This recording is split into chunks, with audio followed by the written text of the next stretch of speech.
Tetapi semua aset yang ada di sini itu ada beberapa yang nggak ada. Surat rumah penyawangan, surat ruko, dan juga yang kosan. Nah, kosan menurut informasi ada di dia. Ya, karena kan ada kuasa hukum, jadi kita mengkuasakan itu juga dengan proses panjang, ya kan, harus mendapatkan kuasa dari anak-anak dan juga saya. Kalau saya sih kan nggak ada urusan sebetulnya, tapi saya itu mewakili Perdi yang paling kecil. Nah, sidang kemarin informasi dari Pak Bayuni, itu nanti boleh ditanya sama pengacara saya. Kemarin tuh belum berlanjut sidangnya karena orangnya nggak ada itu. Ya, ya mungkin ditunda karena sudah datang terus dengan alasan mungkin nggak tahu kenapa akhirnya ditunda lagi gitu. Oke. Seperti apa sih Kang? Mungkin artinya kalau melihat dari substansi pokok permasalahan sendiri, kayaknya tadi sangat mengetuk untuk masuk ke dalam pembagian ahli waris juga bersama putrinya. Ya, dia itu lupa dengan kesepakatan awal. Ya, ini saya biar tidak tidak fitnah ujungnya. Nah, ini adalah surat pernyataan dari ini Mas, boleh Mas. Ya.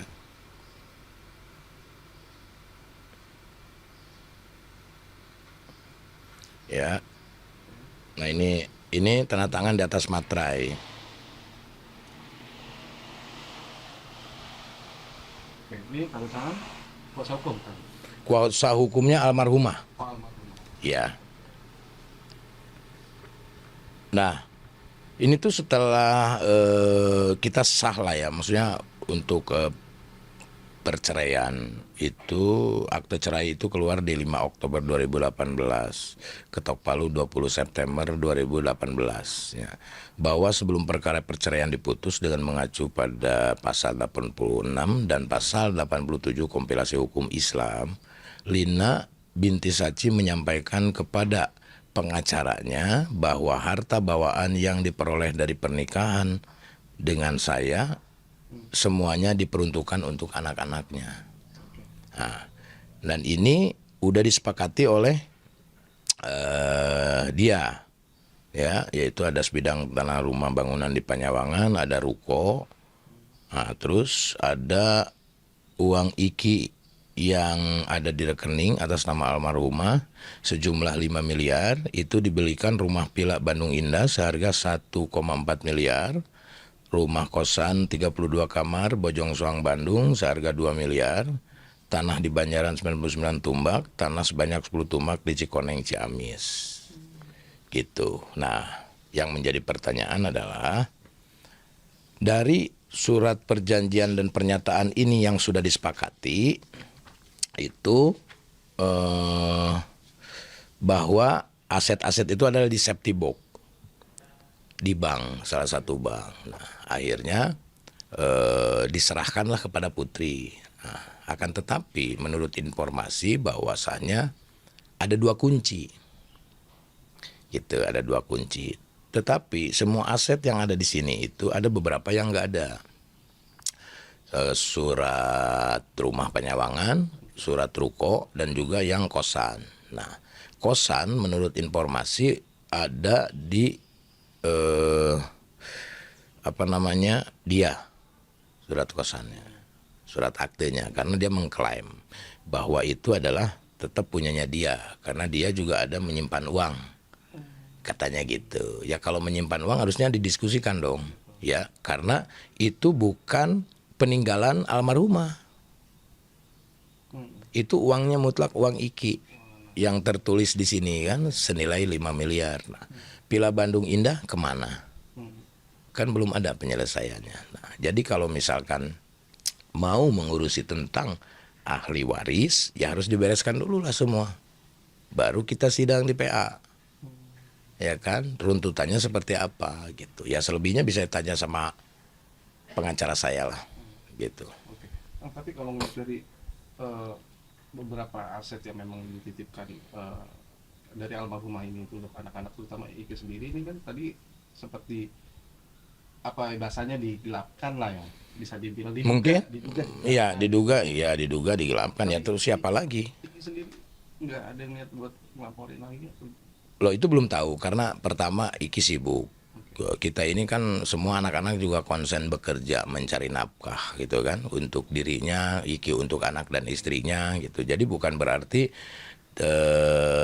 mengabaikan hal ini gitu. Hal ini akan tetap Iki Iki cari gitu loh karena ya itu uang kan hak Iki. Karena uang itu ketika ada di sana itu ketika perceraian sudah berpisah dengan bapaknya gitu. Karena Iki menitipkan uang ke mamanya gitu. Kan mau ngelaknya mau gimana? Secara bisa ditanya sama Pak Ecet, menurut informasi saya juga dari Pak Ecet yang selama di sana ikut itu bahwasannya ATM almarhumah juga dipegang sama dia gitu. Waktu penggelapan kita menangkan waktu itu di persidangan bahwa memang dia menggelapkan mobil pada waktu itu. Udah dihukum 3 tahun ya kan. Terus mau apa lagi?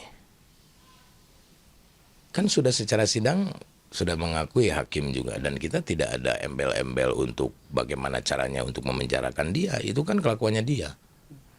Karena anak saya Iki meminta haknya, mobilnya di mana? Karena itu kan mobil dikasih sama Iki. Waktu itu mamanya gitu. Oke. Ya tapi maksudnya kenapa ya? Maksudnya Kang Sule mungkin melihatnya bahwa kayak dia menggebu-gebu untuk bisa masuk sebagai penerima ahli waris Ya nggak tahu nggak ada, sama anaknya gitu kan. ya nggak tahu itu nggak ada kerjaan kali dia mungkin. Ya nggak tahu lah, gue juga bingung kenapa gue juga diseret-seret tuh. Maksudnya ya dia juga harus ingat perjalanannya gitu loh. Ketika dia hidup dengan almarhumah itu perjalanannya kan dulu masih bareng sama saya almarhumah. Kan gitu. Masa kita harus beberkan semua gitu kan nggak etis lah. Nah ini gue belum pernah loh sebetulnya speak up kayak seperti ini. Karena mungkin ini ada kaitannya dengan anak-anak gitu. Anak-anak juga tidak mau terganggu secara privasinya gitu. Dan saya ngomong ini pun itu kan tentang aib gitu loh. Itu tentang aib. Saya tidak mau sebetulnya gitu. Karena kemarin mungkin ada persidangan dan yang lain-lain gitu. Terjadinya pernikahan itu karena apa gitu ya, tanda kutip. Karena kalau misalkan begini, misalkan kita sudah bercerai lalu ketemulah sama Teddy. Barulah gitu loh. Mungkin berbeda lagi ceritanya, tapi kan ini belum masih proses masih suami istri pada waktu itu terjadilah sesuatu kan gitu. Nah itu yang harus diingat itu loh. Jadi tujuannya apa gitu, mendekati almarhumah itu apa dengan berbagai cara dia dulu. Oke. Tapi melihatnya artinya kan juga dia juga ya bahasanya netizen juga ikut melihat berita ini dan menyayangkan dan kenapa artinya seorang Teddy itu tetap berusaha terus kayaknya kayak nggak ada habis-habisnya untuk Makanya wartawan semua tuh tanya sama dia. Kalau nanya sama gue ya salah lah. Nanya sama gue mana tahu dia. Gue juga nggak tahu itu modus, nggak tahu apa, dan ya harus ditanyakan gitu loh. Tujuannya apa? Kan gitu. Kan tidak mungkin dong gitu loh, ibaratnya almarhumah gitu, kalau tidak dideketi dengan mensugesti atau apapun gitu loh. Nggak ada alasan apapun itu loh. Karena posisi pada waktu itu kita lagi baik-baik saja. Itu loh. Kita lagi baik-baik saja, tidak ada pertengkaran, tidak ada apa. Kita lagi menjalani pernikahan yang ibaratnya dari sebuah kesalahan-kesalahan kita memperbaiki gitu loh. Kan kejadiannya tahun 2017 gitu loh. Mungkin dari akhir 2016 mereka sudah dekat. Gitu. Kalau saya mau ibaratnya menuntut hal itu, kan ketika suatu kejadian pada waktu itu saya bisa langsung melaporkan dengan pasal perzinahan. Tapi kan saya masih bersabar gitu loh. Karena saya melihat anak-anak nggak mau gitu loh. Kan kasihan almarhumah gitu loh. Sebetulnya saya nggak mau membuka hal ini gitu. Tapi kenapa memaksa untuk saya berbicara seperti ini gitu loh. Harusnya kan harus tahu historinya seperti apa gitu. Kecuali kalau misalkan lu udah lama, gue udah cerai gitu loh. Lu ya ketemu ya udah gitu loh.